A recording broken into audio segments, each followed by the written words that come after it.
so happy that you can join us today. I'm your host and your mayor, Renee Morgan. Today's show is very special. The challenges of 2020 showed the incredible drive and ingenuity of the restaurant community. This is where the word pivot had to be used numerous times. They continually had to pivot to keep their businesses alive. Today, I welcome a few of those Danville residents and business owners who had to weather the storm, and they lived in the ever-changing health order. These restaurant owners were on ground zero, if we can call it that. It was a war zone for the restaurants. They went from complete shutdown, boarded up, outdoor only, partial indoor, shut down again, to outdoor limited, and now limited indoor. The goalpost kept moving. So without further ado, let's go ahead and welcome our guest today, Dave Homer. He's with Pete's Brass Rail and Car Wash, although I've never had my car wash there. Randy Nagy, who is with Bridges, the Vine and Spirits, and the Danville Brewing Company. Darren Matt is with Harvest and Cucina Hermanas, and also Rodney Worth with The Peasant and the Pear. Also joining us today is Jill Bergman. She is the Town of Danville's Economic Development Manager. So let's start with you, Jill. It seemed to me that it was, if we can say it this way, it was one of those times where the challenge, you had to really step up to the plate to try to be creative. And when the shelter in place was announced, the town and the chamber had to partner to support businesses, specifically restaurants. What exactly did you do, and how fast were you able to do that? Yeah, thank you, Mayor. It's funny when you think back, and it's just the whirlwind of last year and how many things we were able to kind of accomplish and pull together. And one of our main goals was, how do we react and help support the restaurants and all of our businesses during this pandemic and the shelter in place. So it was really, the first part of the strategy was a case-by-case basis. The first thing that kind of happened was the restaurants were, had needed to close, and they were only open for takeout. So we did a huge marketing campaign, marketing our takeout and also allowing 10-minute parking zones, things like that, so people could take out, pick up, and really kind of did that push the best we could initially to start this whole process. And then as our businesses started to reopen, we kind of had a little bit of inside knowledge of when we thought something was going to come down the pike. So we were strategically behind the scenes, pulling together different things like the temporary outdoor permits to be able to expedite those within 24 hours to get the expanded outdoor seating. We knew as we wanted to be ready so that the second businesses were able to open and doing dining outside, that they could secure the permit and be able to jump in on that. So those are kind of some of the main things that we started out with, and then we kind of evolved into doing more marketing and grants for our businesses as well, which was something that helped a lot of our businesses be able to get either PPE or weather protection type of equipment for the restaurants outside, and tables, chairs, things that they didn't have the money, they were shut down, to be able to try and purchase to help get them through this time. So how fast were people able to pivot in the restaurants and to be able to get their items outside and all that? I mean, Rodney, I know that you offered, I remember getting, Pertinis from you, and, which was unlike anything I've ever done, because I've never gone to a business and just ordered a specialty drink and brought home dinner. What was that like, having to pivot to come up with ideas of what to do to make people still come to your restaurant, even though they presumed you were closed? Yeah, I mean, it was rough, but I'll tell you what, this is the industry that could pivot the most. So I know the restaurant business, hospitality, we have to make decisions on the fly every day, if it rains or if it's windy, things like that. So I knew we were the industry that could do it. And with the regulations of, the outside cocktails, and that was a huge thing for us. And I sure hope that stays, because we currently sell probably 10, 20 cocktails on the average a day now to go. And that's helping our business, and then we were doing family meals, and we were just trying to learn what the customer wanted. So for the first few months, we were doing family meals for 4 to 6 people.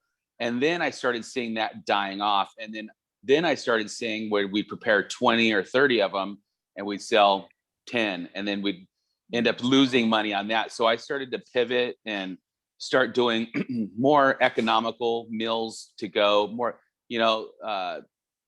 we have like a prime New York steak, right? Nobody wants to take that home for $40. So we started doing more pasta dishes and chicken piccata, chicken marsala, things like that. So we kind of learned quickly what the customer wanted and needed. And, and Danville has been awesome to us. And you guys, the city and the people, everything, there's been times where right at the beginning, we had several families walk in that have been good customers over the years and just hand me like $500. And I mean, it's happened several times, and just say, give this to your staff, whoever needs it the most. I mean, it's been amazing, and the support has been amazing. And we would not be around if we weren't in Danville, honestly. That's good to know. And thank you for that. One of the things, Randy, with your restaurants, Bridges is known for Mrs. Doubtfire, and people come for the experience. They get to know the bartenders, the servers, and all that. What did you do to encourage people to come to your restaurant, or all three of your restaurants, I should say, and have them keep coming back when they weren't getting that experience or weren't able to experience what your restaurants had to offer? Hi, Renee. Thanks for having us here. It's good to be here. So, it was pretty tough at the very beginning. The three places are actually all different. So we had to do things different for all three. Bridges, for example, is kind of a higher fine dining restaurant, and it was really hard to capitalize on that to-go business. We actually switched over to more of a family bundle setup, which actually did pretty well for us. As Rodney mentioned about the beverage program, that was a lifesaver as well. That helped us. And the Vine also is not really known for a to-go place either. And that was a struggle moving along on that one. As far as the brewery is concerned, from the get-go, our to-go business was amazing, and it actually still is. So we tried some different things as well. We tried the bundle part, didn't really work, but really our setup, our menu is conducive to to-go business, and it's been amazing so far. And I just want to reiterate about the help that we received, especially from the very beginning. The town council, chamber, Jill and Liana have been amazing with the town. It's been a lifesaver for us. So thank you to everybody and the community for sure as well. Thank you, Randy. Appreciate that. I'm looking at Dave here, and as I mentioned in the beginning, I don't know where the car wash is, but I'm still looking because I'd like to come get my car wash there. As many times as it's gone there. But and it's, by the way, number 2, chicken sandwich, please. I missed that when you guys were closed. You all have a different feel of a restaurant than the rest. It's a more of a casual, it has the beer walls and all of that stuff, and people want to come for the experience as well. And I remember you closed, and then you reopened, and then you had parklets out there, and then you had to pivot with the parklets because it was raining, and then the water was coming through and it was flooding. And so tell us how you weathered that storm, and what did you have to do to keep your restaurant going? Live day to day. It's the challenge of not knowing what the next day is and just trying to do the best you can to generate cash flow and keep customers satisfied, in whatever form that might be. It's funny because I always use Rodney as an example of how different, even though all the restaurants we share our customers, we provide different type of restaurant experiences. And so as a result, the business models that we have necessitate having different plans of attack. Like Randy was saying, all three of his restaurants are different from each other.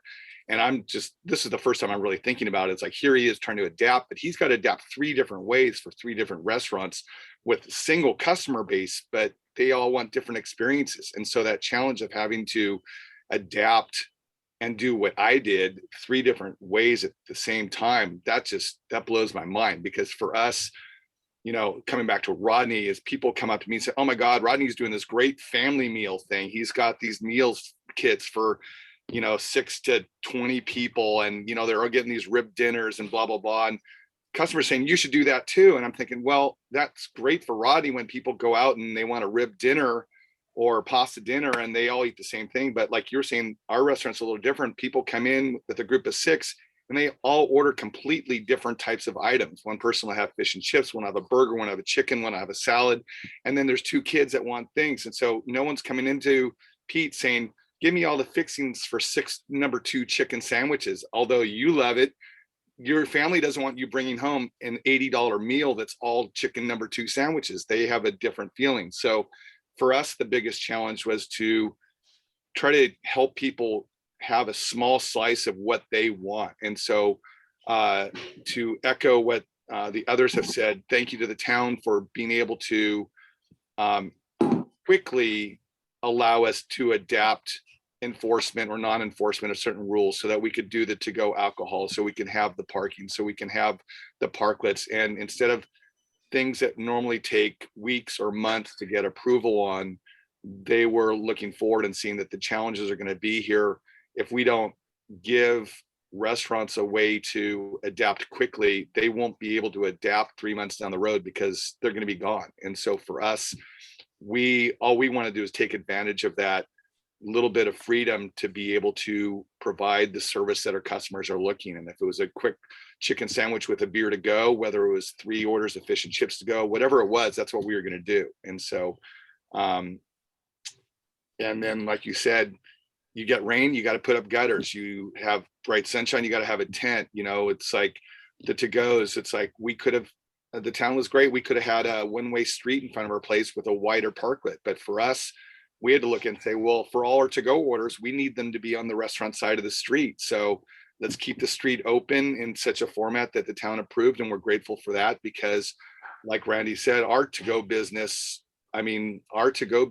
more than increased by 500%, and it hasn't decreased to the same level pre-pandemic. So we're still doing more takeout than before. So we're grateful for all those opportunities, but it's literally on a case-by-case basis, trying to figure out what do you do to keep the customer happy.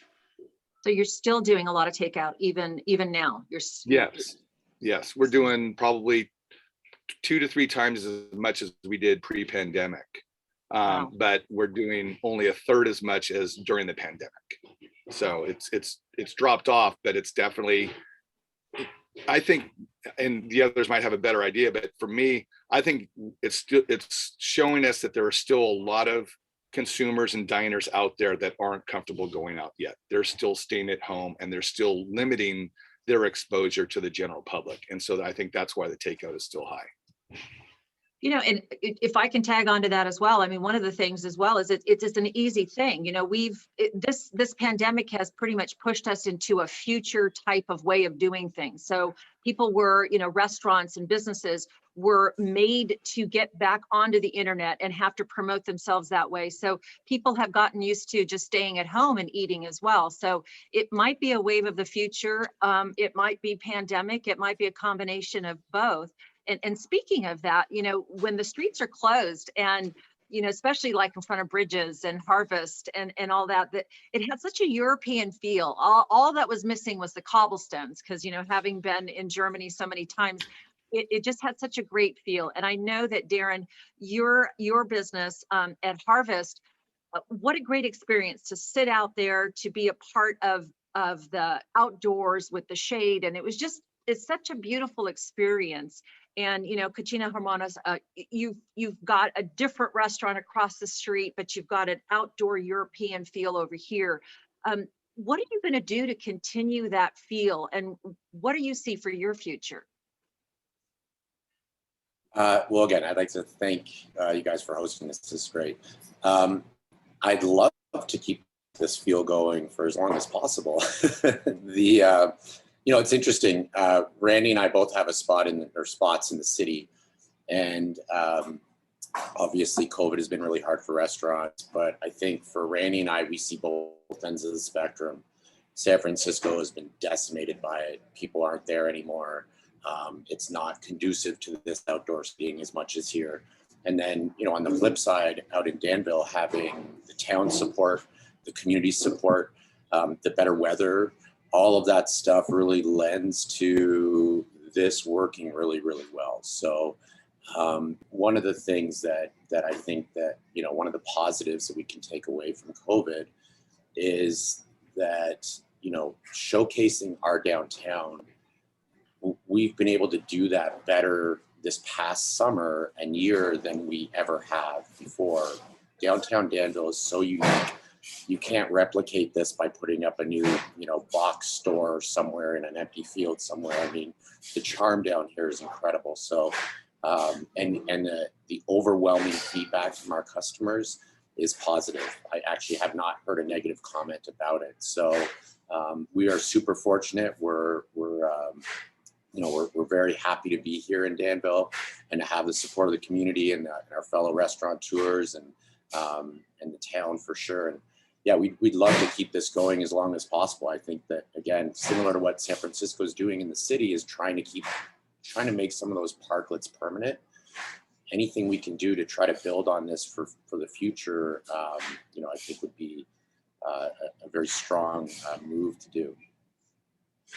So Jill, I mean, you've heard kind of the input of the parklets, and the residents are speaking and saying, hey, we love that European outdoor feel.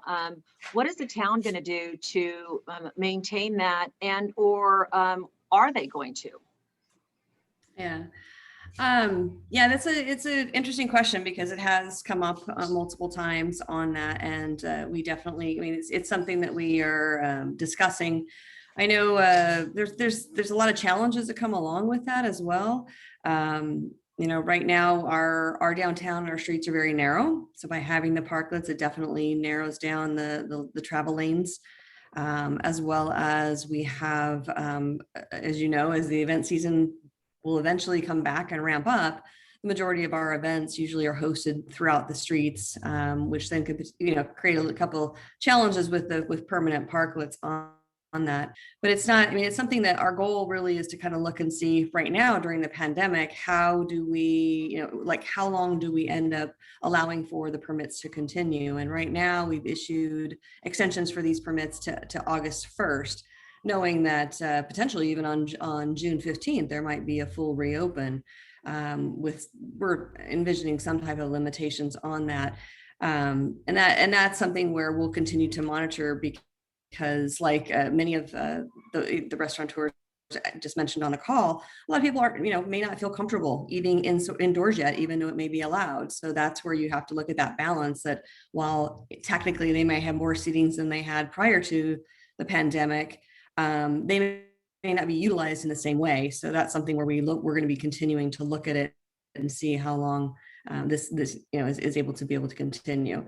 But the discussions related to future outdoor parklets is something that's a policy level decision, obviously, with the council, and that's something that I'm sure will come up down the road. So interesting enough, I know that a lot of things had to change, such as contactless payments and all that stuff. Were all of you, and I maybe start with Rodney, were you already had an internet presence prior to the pandemic, or did you have to establish that on the fly? You're on mute right now, and I told you there's my shirt. Okay, can you hear me? Yes. Yes. So we did have a little bit of internet presence at the Courtyard in Alamo, but not much at the Peasant and the Pear. And we had to pivot, and we use a Toast POS system.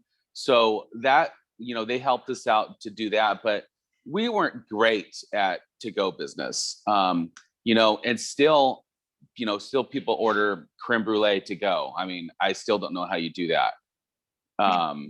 But we're still learning, and it's been seamless for the last few months now, and we're getting really good at it. We've learned how to Like we're doing braised short ribs and our lamb shank and things that travel well. The chicken piccadas, things like that. So we've learned kind of what to serve, and we've learned what the community wanted. So that's where we've done it. And then, you know, another thing is people don't realize, like the to-go box business. Oh my God, it's to-go boxes have gone up like 3 times in price if you can get them. So there's things like that that people really don't realize. The plastics, cups, to-go boxes, everything have gone up so much in cost, and that's if you can even get them. We haven't had the right to-go box for like 2 months now. Wow. And you know, people don't even factor that in. It's like we don't even think about that, because when you go to a restaurant and you're dining on china that can be washed and reused. It's not the extra cost of the takeouts. You know, you were talking about employee retention, and I think this is something I wanted to ask, you know, all of you, was it has to be difficult. And Randy, for you, with the 3 different, you know, very unique businesses, you must have had a juggling act there of trying to figure out how to maintain employees and to have them stay loyal to you during this ever shifting health order. How did you do that, Randy? You're on mute as well. See, it's not just you, Rodney, it's Randy as well. Let's get you off mute, Randy. See, it's modern technology. We're all adapting to this as well. There you are. Yes, okay. I can. Yeah, we've definitely had our issues with employee retention. I think everybody in the restaurant industry nationwide is going through the same thing we are. It's just really hard to retain staff. I think a lot of staff members have maybe moved on to other types of careers, perhaps, and part of it may have to do with the unemployment benefits that people get. But overall, it's been really tough getting staff, and I think it's just getting worse. We lost a cook just the other day, and we just can't replace them. It's the market out there to get cooks and dishwashers is really not there. And, you know, unfortunately, we're just going to have to pay more, and everybody's going to be doing the same.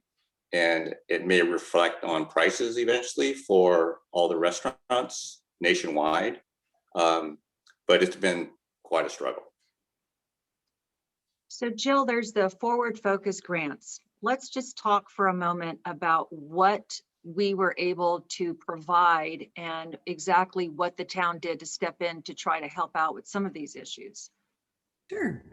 Yeah, the council, you know, when we were trying to figure out, again, ways to be able to support the businesses, one of the things that we wanted to do was be able to provide, you know, grants that can somehow help in some way. Knowing that we couldn't prepare grants, be able just to give money for rents and utilities and things like that, we had to kind of get a little bit creative in how we did that. And the council was very supportive of allocating up to, right now it's 2 forms now, so it's been up to $525,000 pot of money to be able to go towards improvements. And this is mainly for retail, restaurant, service, commercial, all the businesses that were hardest hit by the pandemic and closed the longest. And how it's helped with our restaurateurs, again, is they were able to, many of them have taken advantage of it to be able to do outdoor tents that you've seen, a lot of the tent canopies, outdoor furniture, heaters, and any type of COVID-related protection. So if you had to install HEPA filters or partitions in between restaurant spaces or between restaurant tables, your PPE, signs, lighting, there's a lot of different categories, marketing, even if that was a choice. And the nice part is we created this menu of options because we knew that not all categories would fit every business. So that way it allowed the business to be able to come in, look at what the categories were, and then apply for the grant accordingly. And so far we've issued over 135 grants to our local businesses.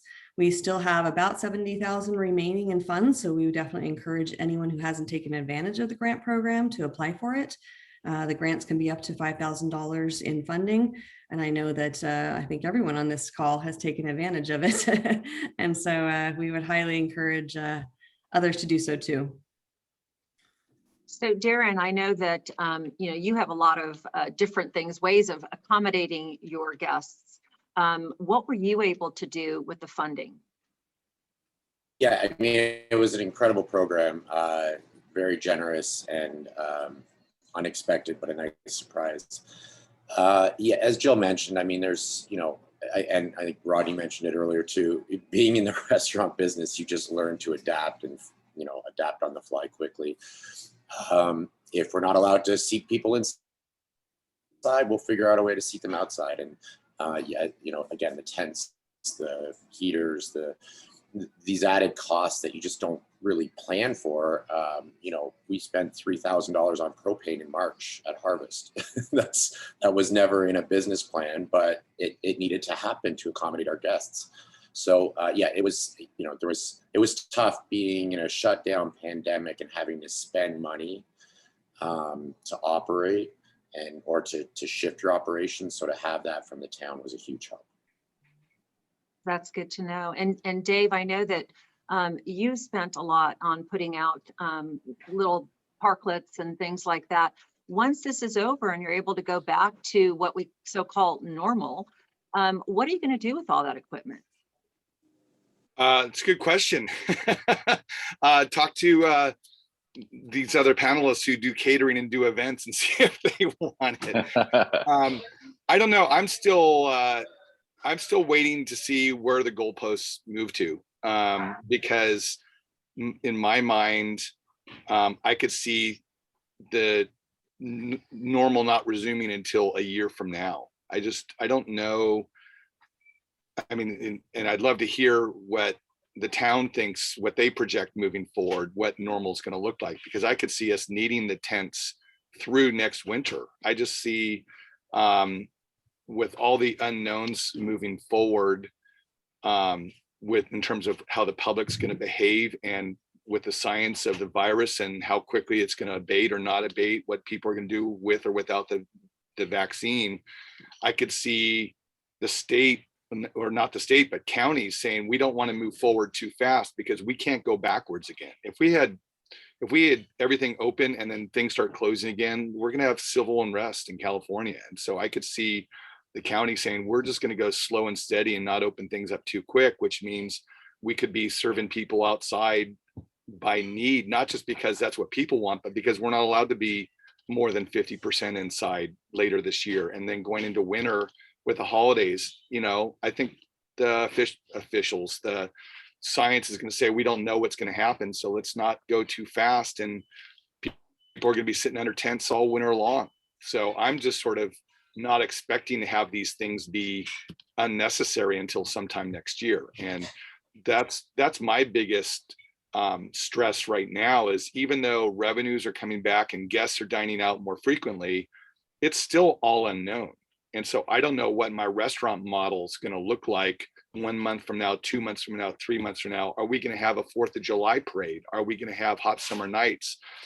Can I even start to market for pint nights? Because am I going to be dealing with capacity issues? So it's really hard for me to make any plans whatsoever because of all the unknowns. Yeah, and I get that. I think to a point where, one of the Town Talks programs, we did have the county health officer on, and I asked him if he planned on imposing stricter guidelines than the state does, and his comment was no. When they are able to open up, they will. But like you said, it's ever changing and it's difficult. And now they talk about a new variant coming out, over the summer. That's even scarier because, you get vaccinated, but even though people are they going to be more afraid to go out again?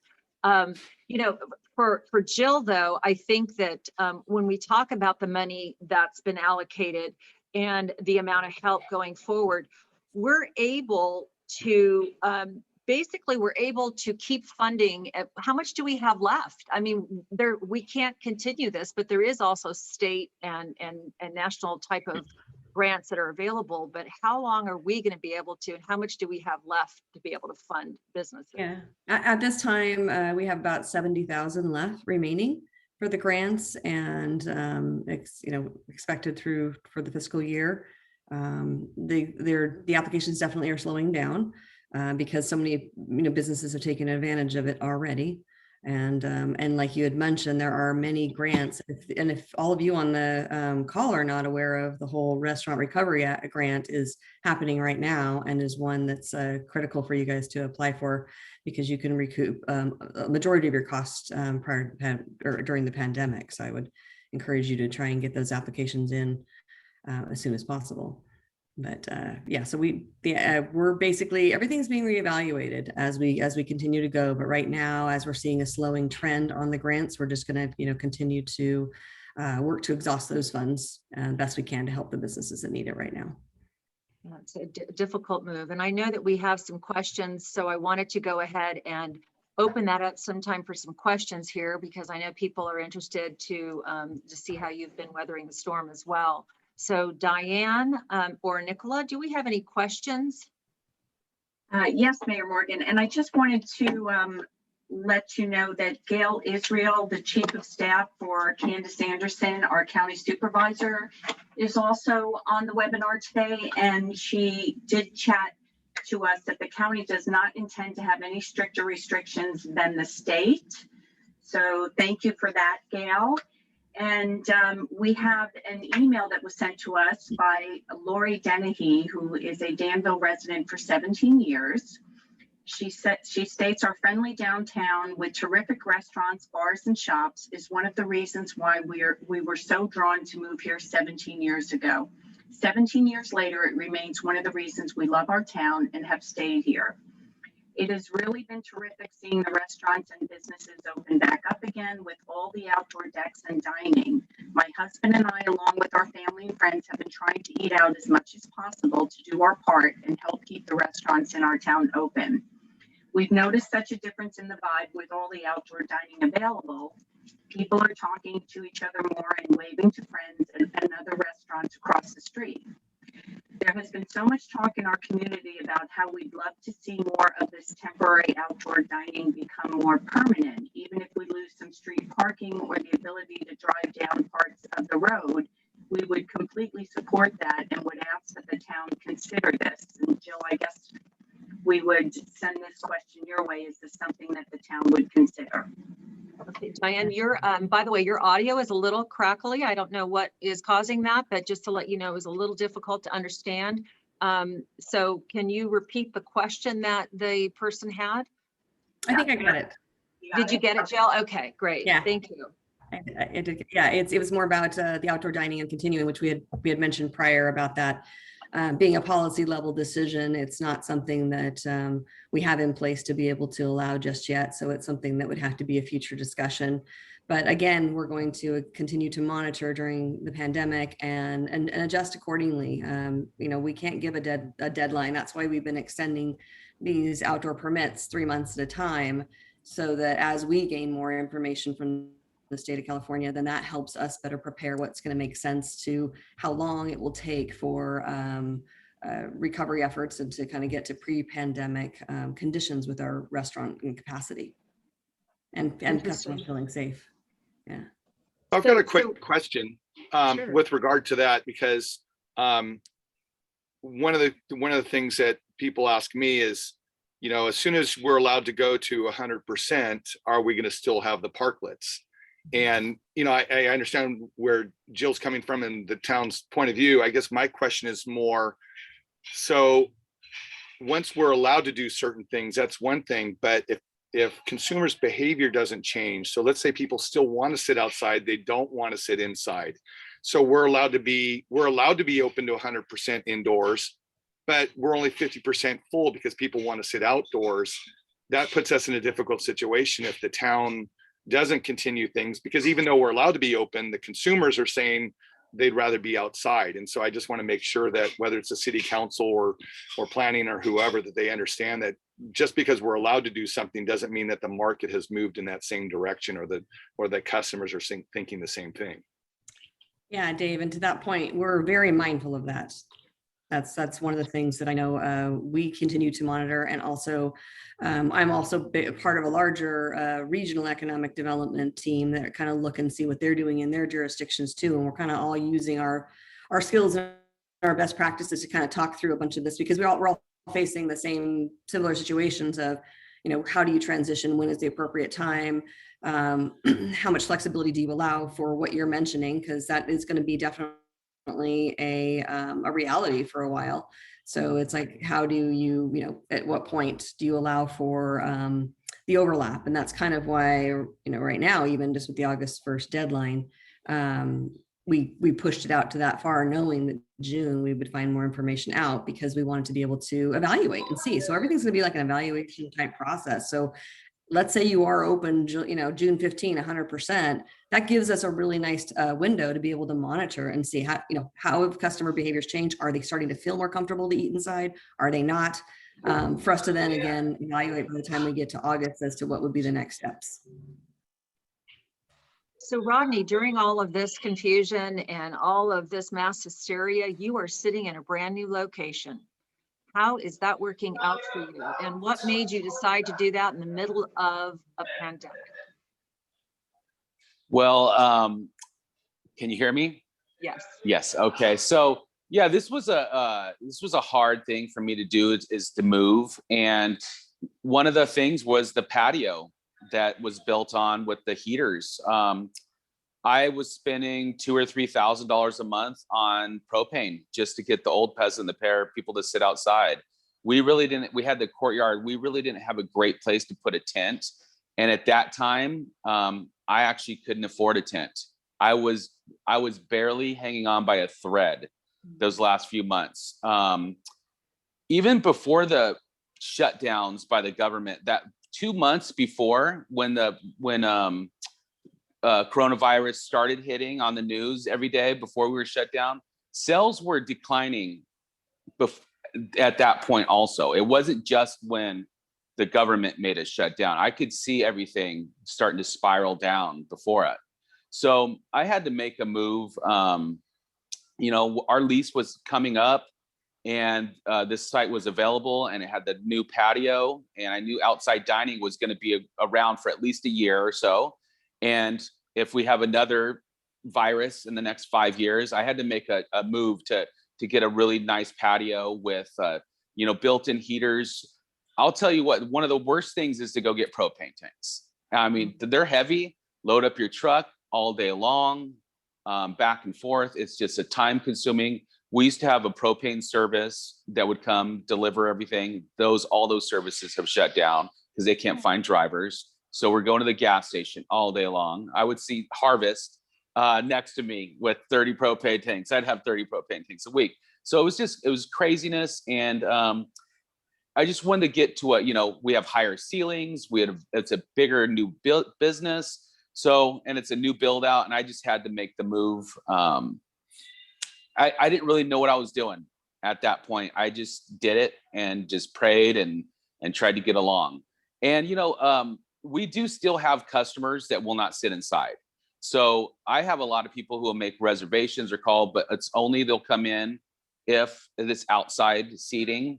And we only added a few tables with some tents outside on the property because we just couldn't keep up. We just don't have the staff to anymore.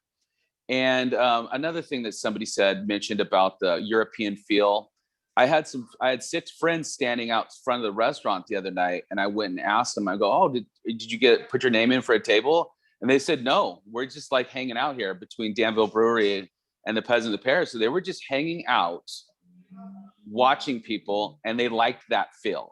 And it was just very bustling corner now. And people are just kind of more out and about spending money just because it's got a good feel. That's great. That's great to hear. And I mean, there's some things that we're going to take from this pandemic, and we're going to bring it with us, and we're going to say, this is what we need to continue to do. And the word pivot once again comes in so that we can continue to have that feel. Randy, what did you do differently? What did you do for the pandemic? So, there was many things between 3 places. First off, at the very beginning, going through the shutdown was very tough on all businesses, especially restaurants that were trying to get reopened at the time. But there was just a lot of pivoting going on through the whole session, at least a year and a half. As you mentioned at the very beginning, opening, closing, and reopening, expanding. It's been very tough on all businesses. But as far as the pandemic, we are actually doing pretty well right now. It's actually almost back to normal sales numbers. I think, as everybody mentioned before, it would help if we had the outdoor dining stay for at least a little while longer, at least through the winter months of this coming year. That would help tremendously. And if we actually knew if there was more of a timeline, we can probably build something a little better and spend a little money on some outdoor structures that would look nicer. I've noticed other towns and other cities have some really nice things going, but they cost money to build. So I think all of us would be inclined to spend that money if we knew if there was a longer term as far as this outdoor dining is concerned. So true, so true. So Darren, you know, Cucina Hermanas, which is named after your 3 daughters, which I think is so Yes. fabulous. The interior of your restaurant is fabulous. It's just, it sets a vibe, you know, and I remember when we shut down and I thought, you know, that was the experience that people were taking with them, was to go inside and have that. What have you learned from the pandemic, and what do you see moving forward? Yeah, it's definitely frustrating when you spend all this money and effort to try to make the inside a place that people want to come to, and then they're not allowed to come to. So the one thing we've actually tried to do is bring our inside feel outside to our patio. And so if anybody's driven by lately, all of the steel barriers that are around most parklets and stuff, we actually put barnwood encasing on them. At both restaurants, at Harvest and Hermanas, to try to, again, bring that farm chic or rustic feel outside. So you had a little bit of that same vibe going on. And then, you know, the music, we've brought speakers, we've installed additional outdoor speakers so that, you know, you're not just blasting the speakers that are against your building as loud as possible, so the person that's farthest away out in the street can maybe hear it a little bit, while the other one that's sitting right underneath that speaker is going deaf. So we've kind of tried to spread the sound, the music, the vibe, decorating these tents, putting a little cantina over at Cucina Hermanas to kind of have it as a little overflow area. So yeah, it's just getting creative and trying to make the best out of the situation that we have.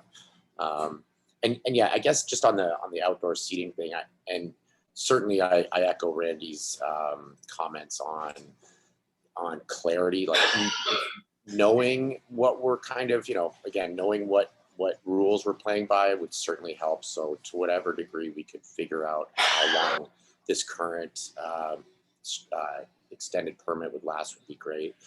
And then looking forward, I mean, again, I'll just echo what I said earlier, is downtown Danville is so unique. You cannot replicate this. And there's a lot of places that are trying to. And Danville has such a unique setup in that it has 3 arteries through the downtown area, in addition to an interstate.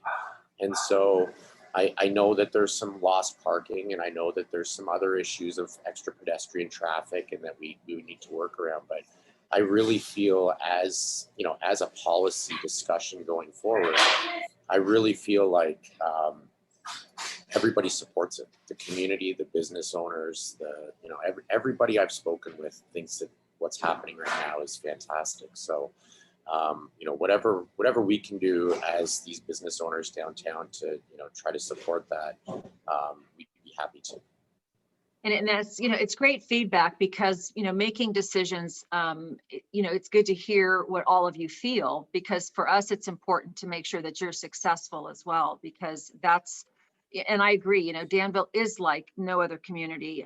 It's what Jill and I were talking about, the epicenter of the Tri-Valley for, culinary experiences. So all of you definitely add to that. Dave, same question to you. What have you learned from the pandemic, and what are you going to take going forward? The restaurant business is a tough business. nothing I didn't know before. I guess one of the things that we've received so much goodwill from Danville residents, just supporting us both financially and commercially and emotionally. But one of the things that I always tell people when they go, oh my gosh, you guys have made so many adaptations, you've pivoted so much, we really appreciate you being here. And my general response, and in more to answer your question, what have I learned, is that I think restaurants are just more of the most visible businesses that are affected. I mean, I think about elementary school teachers that have elementary school age kids. And so here they are trying to teach herding cats, trying to teach them on Zoom. At the same time, they've got their own kids at home that need help to be taught on the computer as well. And you've got every imaginable, type of sales job that maybe it's a lot easier to do it, just as easy to do it online, but you lose that personal connection. It's like, I look at all the empty storefronts in Danville and just see, what's the effect of this going to be on retail long term? Are we going to ever get 85, 90% in use, or are we going to continue to have empty spaces? Who's going to come in?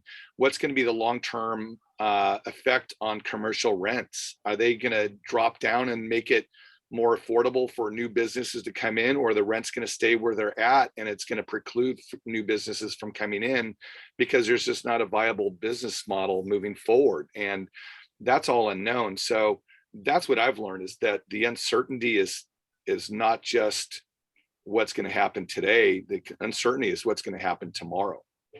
Yeah, and that's difficult. It's that crystal ball that you want to pull out and figure out. And I think that the pandemic has retrained our way of thinking. And I know for the town of Danville, our online sales are way up as opposed to where they were before.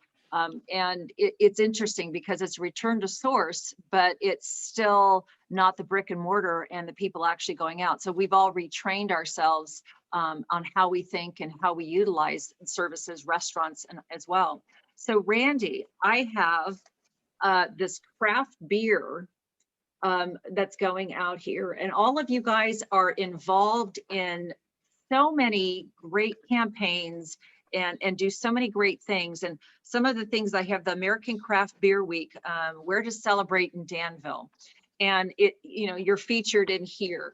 This is a great opportunity to promote businesses, to get people involved. And I know that Visit Tri-Valley is now, they're back up and running, because for the longest time, the other businesses that were like the hospitality industry were really hurting because they could not have people there. Thank God that Danville's not heavy on the let's say the hotels and motel areas. But, we do see a decline of people coming to shop. Without, you mentioned the car shows and the 4th of July parades and moving forward.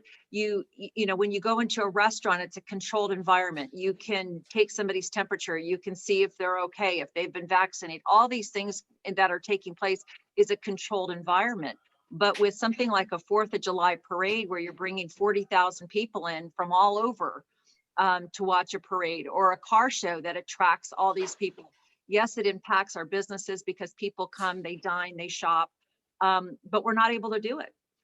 Just yesterday, I filmed a couple commercials for the Tri-Valley, and they're doing something called To Tri-Valley with Love. And it's been in a lot of the different publications. And I know that Danville's also involved in this really heavily, and it's To Danville with Love.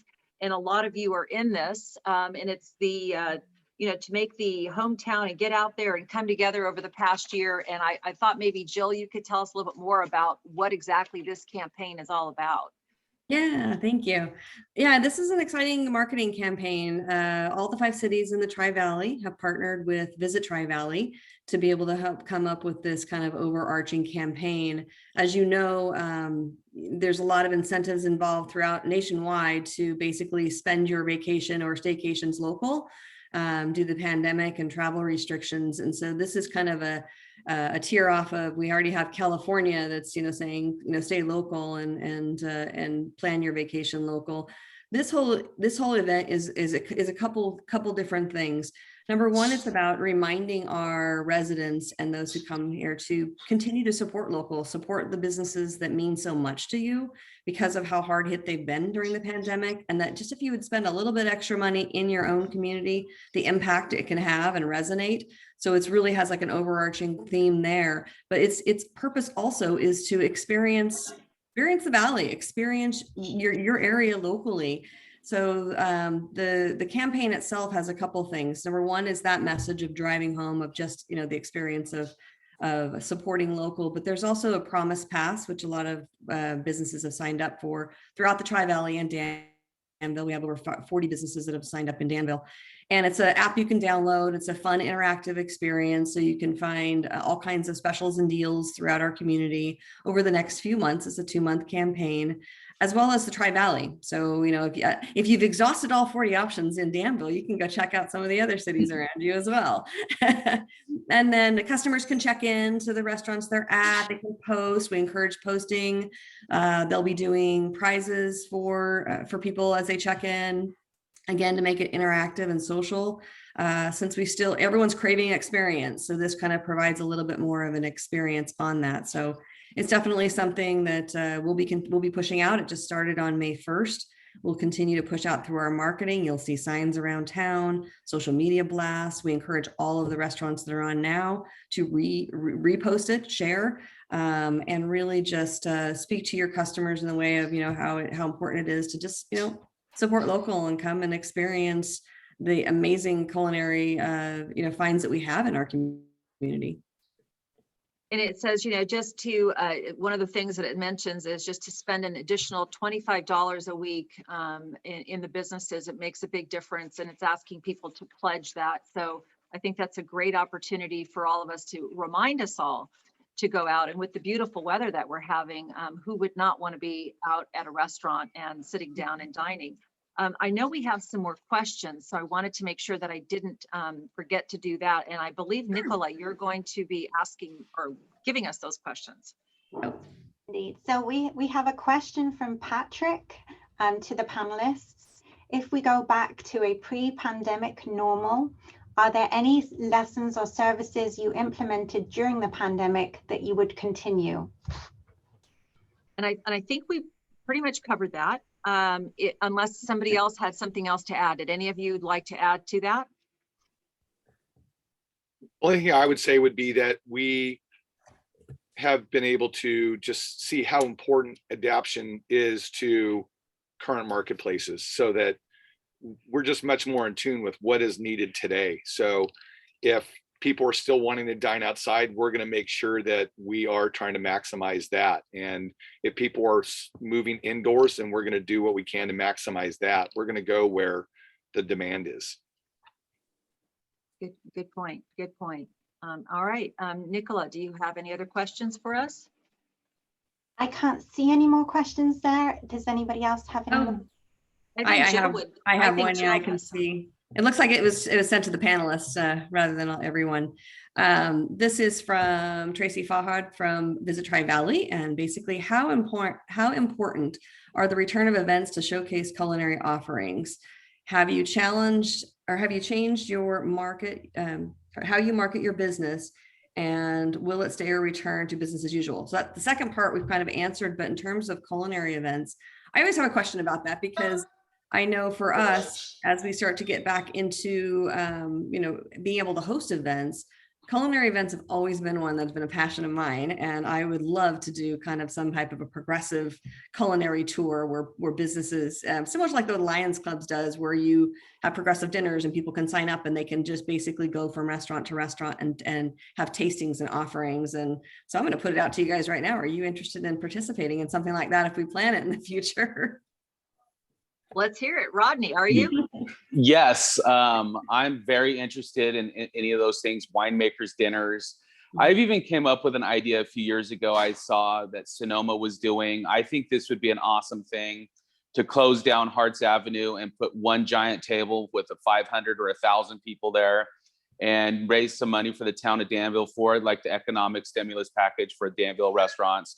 And every restaurant do a course on it. Everybody can shut their restaurants down for a night on a nice Saturday night in the summer.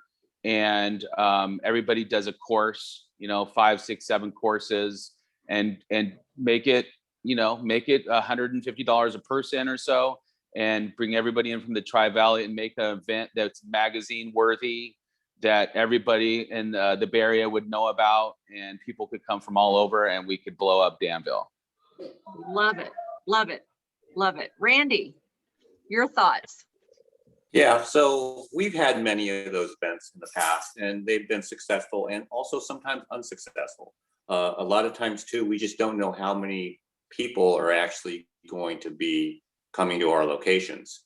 But I think if we're better prepared next, on the future events, and we're all for doing these culinary events and helping the town out, helping the community, if it means schools or any kind of charities, we're always interested in helping and doing our part. And Dave? Yeah, it's so funny because whenever I hear courses, I think, wow, that's like, we're a 2-course restaurant, an appetizer if we're lucky, and then a nice comfort food meal. But I mean, we're always interested in seeing what's going to get the most bang for the buck. And if something that's going to come out and raise thousands of dollars, we're always going to be behind something like that. That's great to hear. And what about you, Darren? Yeah, absolutely. Raising money for any of these charities is always something that we're happy to do. And it might bring some new people to downtown, introduce them to, I mean, we've got such a great culinary scene down here right now. So, and I think if somebody hasn't been to Danville in the last 5 years, they don't even know about a lot of it. So anything that we can do to bring people downtown would be great. Yeah, and I so agree. And I love the farm to the table type thing. I mean, that's what Harvest is about anyways, but it's that farmer's market table that I've seen before, Rodney, where they put that big table down and everybody comes. It's such a great hometown feeling, and definitely reflects what we're all about in Danville as well. Are there any other questions for the panelists, Jill? I don't think any questions. I know that in the chat, you guys can find the To Danville with Love website to help download your Promise Pass and find out more about that program. Okay, great. Well, I just want to take a moment to thank each and every one of you for being here today, on Town Talks. Stepping out of the pandemic and going into the future, I know things, the word pivot, I don't even want to use anymore. I think I'm so done with, the word pivot that I think moving forward, I won't be using that word anymore. But the crisis has taught us and the entire industry the important lessons, and that we'll take forward into 2021 and beyond. And the evolution of restaurants is always ongoing. And as you all have explained to all of us, it's something that you're so used to, but at the same time, you really had to step out of that comfort zone. And the creative approaches that all of you have mentioned today, as well as the lasting and positive impact that you've had on our community, is priceless. And I want to thank each and every one of you for what you do for Danville and for the experiences that you give our diners, as well as the restaurants that you have. So thank you all for being here today. I want to also remind everybody to mark your calendars now for the June event, which is the first Friday in June. And we'll be meeting with the San Ramon Valley Fire Protection and Emergency Preparedness Groups to discuss the upcoming fire season and what we need to do to be prepared. We have some great items that are going out. We've got these little books here that are available to some of our viewers. So be sure to put that on your calendar now. And also don't forget to tune in on Wednesday evenings to Chief Shields show. It's the 10/8 show every Wednesday at 5 p.m. And it is a Facebook Live event. So all you have to do is click in. And as we're looking at all these restaurants here in front of us today, don't forget to treat Mom to a wonderful Sunday brunch or Sunday dinner for Mother's Day. And happy Mama's Day to all you mamas out there. And to everybody else, have a great day. Thank you all for being here today with us. Bye-bye. Yeah. Thank you.